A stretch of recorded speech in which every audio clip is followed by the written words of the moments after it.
Hello नमस्कार बहनों और भाइयों। आज सुनिए नाभिकीय ऊर्जा और विकिरण जोखिम क्या है।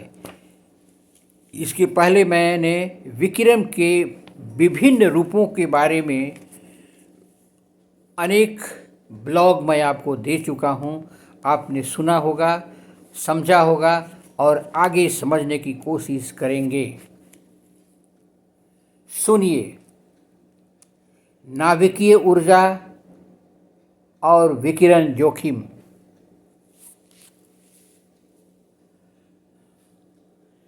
विकिरणों के अन्य स्रोत नाभिकीय रिएक्टर हैं, जो मुख्यतः विद्युत उत्पादन के लिए स्थापित किए गए हैं। जीवाश्म ईंधनों के घटते हुए स्रोतों और गैर परंपरागत स्रोतों के भी कुछ अधिक आशा न जगाने के कारण नाभिकीय ऊर्जा के भविष्य के लिए एकमात्र विकल्प है। वास्तव में नाभिकीय ऊर्जा के उत्पादन में विकिरण उद्भासन के जोखिम अयस्क के खनन की अवस्था से ऊर्जा उत्पादन के बाद रेडियो सक्रिय अवशिष्ट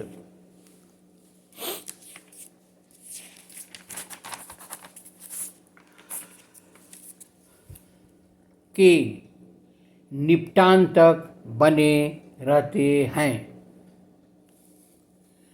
ऊर्जा उत्पादन के लिए नाभिकीय ईंधन के रूप में मुख्यतः यूरेनियम का प्रयोग किया जाता है।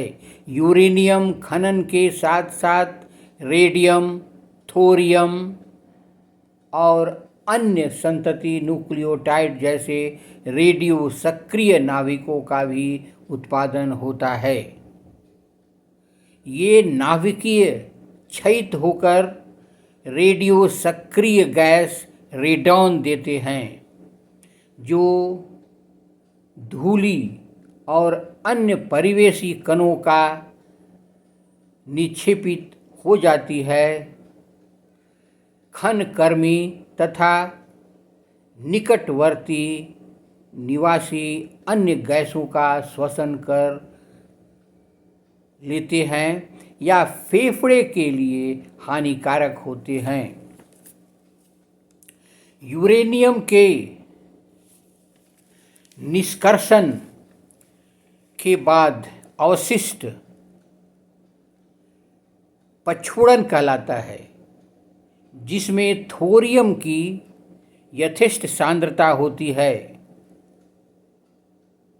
अतः इस प्रछोड़न को भली प्रकार सील अथवा उपचारित करना आवश्यक है, अन्यथा उसके गंभीर परिणाम हो सकते हैं। खतरा इस कारण भी है कि इस पछोड़न में उपस्थित थोरियम 230 की अर्थ आयु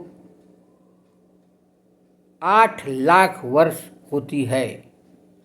आजकल ऊर्जा की मांग पर्याप्त पूर्ति नाभिकीय रिएक्टरों के से हो रही है। नाभिकीय रिएक्टर में नाभिकीय शक्ति संयंत्रों से विद्युत उत्पादन में carbon dioxide, methane, nitrous oxide, ozone अथवा क्लोरोफ्लोरो कार्बन जैसे हानिकारक गैसों का उत्पादन नहीं होता और इस प्रकार के पर्यावरण प्रदूषण से हमारी रक्षा होती है। जबकि इसके विपरीत मात्रा 100 मेगावाट विद्युत उत्पादन करने वाले कोयला ज्वलित केंद्र से 80 लाख टन कार्बन डाइऑक्साइड का उत्सर्जन होता है। नाभिकीय शक्ति संयंत्र अनेक संकटों से प्रभावित होते हैं। प्राकृतिक संकटों में भूकंप, बाढ़ग्रस्त होना, भूमि का धंसना आदि प्रमुख है।